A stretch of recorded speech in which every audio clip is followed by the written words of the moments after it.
Scorpio, Scorpio rising, and of course all of you Scorpio moon people out there. This is your weekly astrological and card horoscope for the week starting February 24th, 2020. And just a quick reminder for everybody out there, should you ever wish to get a session with me, you can just go on ahead to my website. It's integrativemysticism.com, or of course you may also just simply follow the links below. Also, if you hear any noises or loud bangs or anything like that, we do have somebody moving out of the house this week and next week, so while that's going on, I hope it doesn't happen during your video. It was happening earlier in the day though, but just bear with us while that goes down, okay? So what's going on when it comes to your astrology over the course of this coming week? Well, on Tuesday we've actually got Mercury currently retrograde in your 5th house of love, romance, and the relationships you have with your children, forming a tight conjunction with the Sun, also in the same space. And Mercury retrograde and the Sun together is all about being able to go back and revise something that is needing of some serious healing and some serious correction, but this can also bring back the opportunity for second chances for all concerned, regardless of what your relationship status is. Because with Mercury retrograde and the Sun, we are actually going back and almost not necessarily undoing history, but we are recreating a situation or maybe even replacing an old situation with something else as though it never happened. Yes, this could of course bring back opportunities when it comes to old flames and old love interests, but even existing couples, current couples, can be going back down memory lane and maybe even going back and changing or even recovering hopes, dreams, and aspirations for this relationship from the past.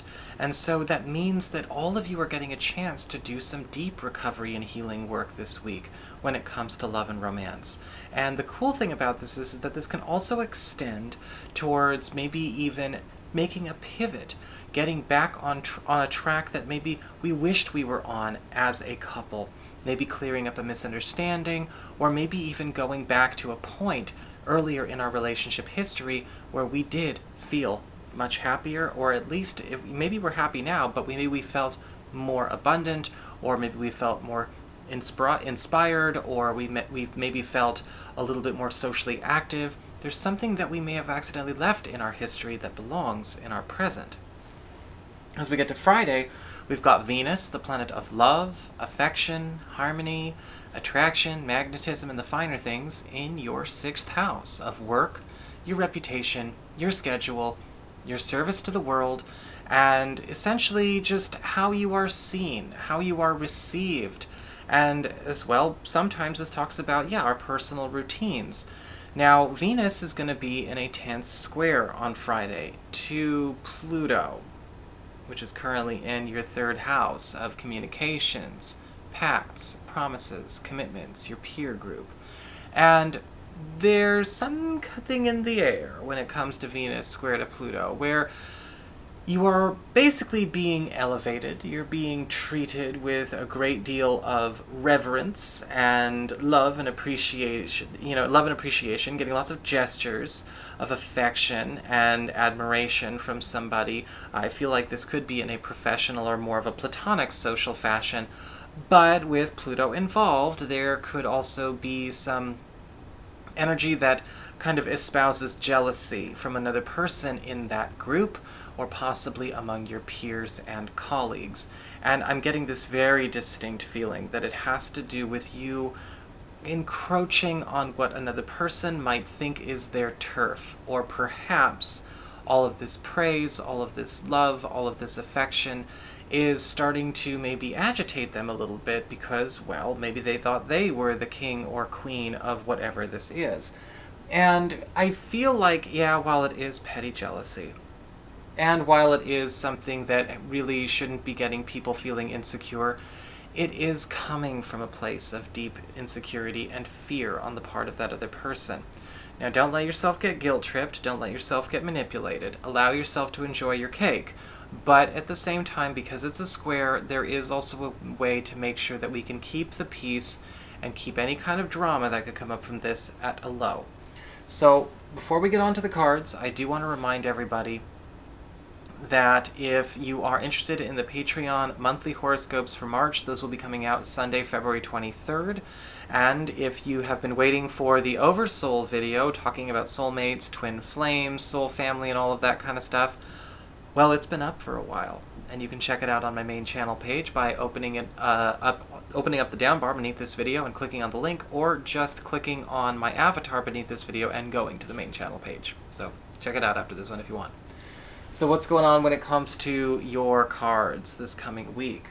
Well, for your spiritual themes, we do have the Seven of Swords upright. Know and when to keep your mouth shut.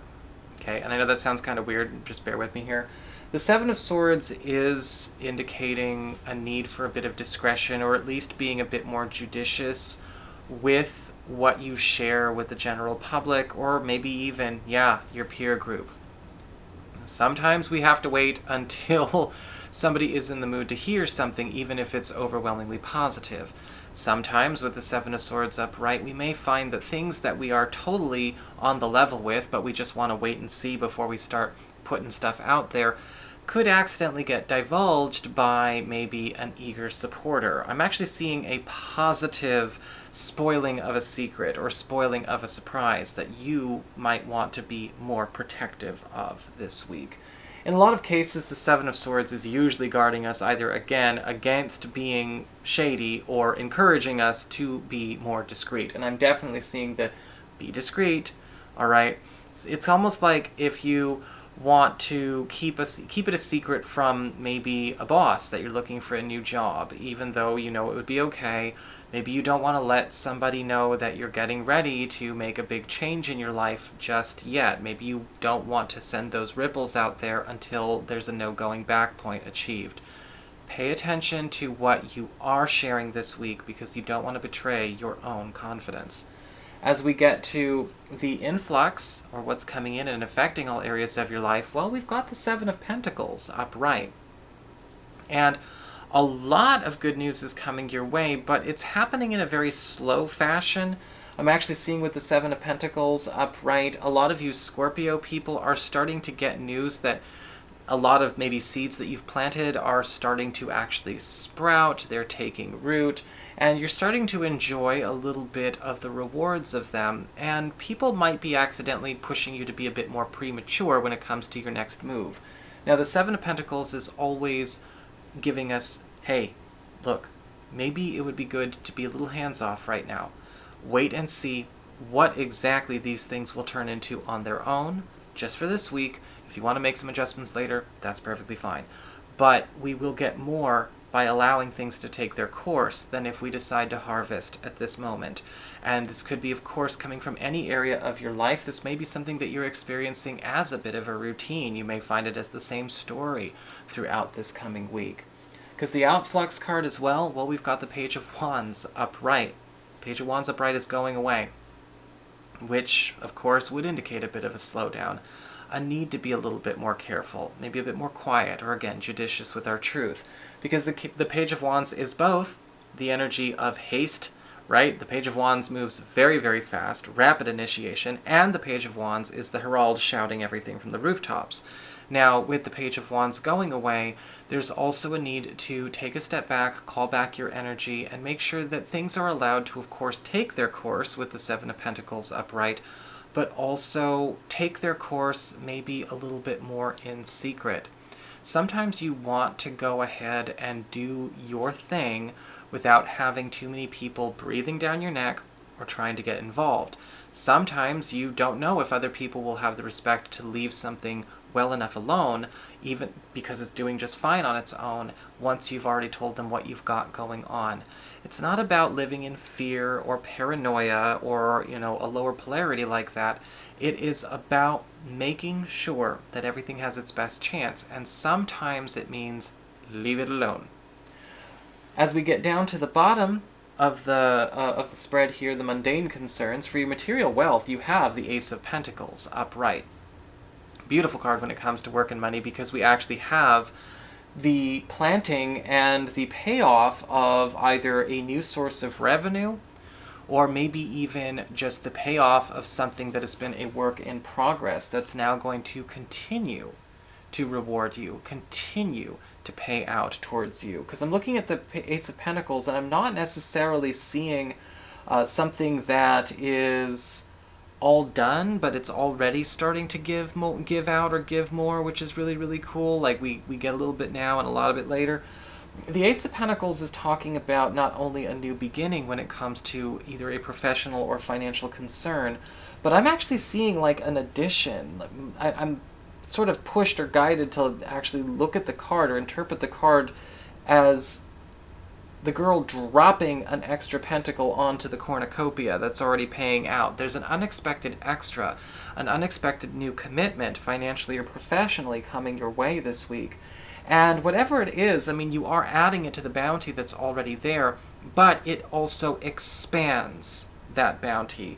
And this could, of course, be something new growing out of an existing job, or maybe a job that you're gunning for suddenly evolving into something better. Maybe this is an existing income avenue that is now having a new lane. Whatever it is, the Ace of Pentacles is indicating we have something burgeoning into something else. As we get to the external, when it comes to your friends and your relatives and the other people in your life, we have the Four of Pentacles in reverse. Four of Wands in reverse.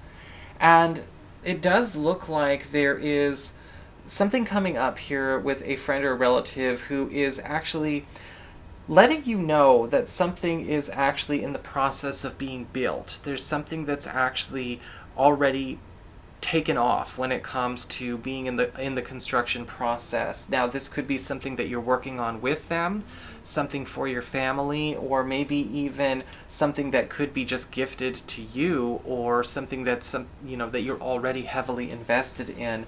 But the Four of Wands reversed is indicating here that not only do we have something already beginning its implementation, its process, it's already almost done. It's actually exceeding your expectations when it comes to speed.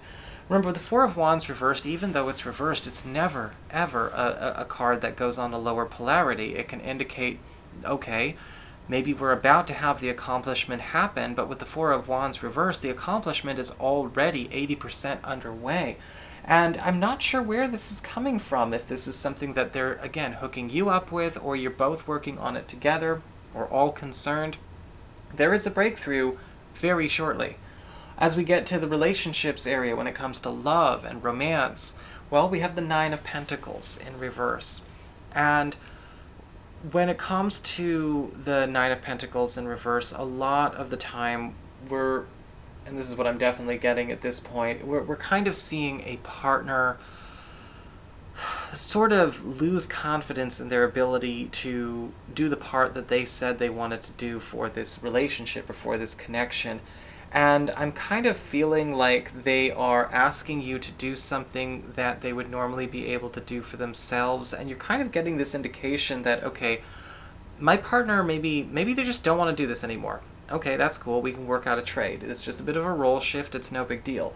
But with the Nine of Pentacles reversed, I'm actually seeing a lot of it has to do with maybe a partner not feeling like they want to be a certain person that they are anymore. And the same thing could happen in a new relationship or a new relationship opportunity. We see somebody going about the beginnings of a reinvention, but possibly in a way that's a bit frustrating for you, because with the Nine of Pentacles reversed, in a lot of cases we see people, projecting deference onto each other, possibly too much so, or maybe not, they're kind of demoting themselves in the partnership. Okay, I gotta be the junior partner now, you take care of me. And in a lot of cases it is prompted by maybe a dissatisfaction with what they normally do in order to feel legitimized in their relationships or in their partnerships, or maybe even in a previous partnership if you're available and there's somebody new. I feel like in a lot of ways this can be completely turned around. I don't see that there's anything about this that is impossible to deal with. This could very well be what sparks the Mercury retrograde conjunct Sun. We got to go back and we got to go change something that we committed to, something that we decided was going to be the way we did things is not working. And this week you'll have a chance to go and reverse that, and everyone will be happy. So that is your horoscope. I hope you enjoyed it. If you did, don't forget to like, share, and subscribe. You know I appreciate it. And should you ever wish to get a session with me, go on ahead to my website. It's integrativemysticism.com.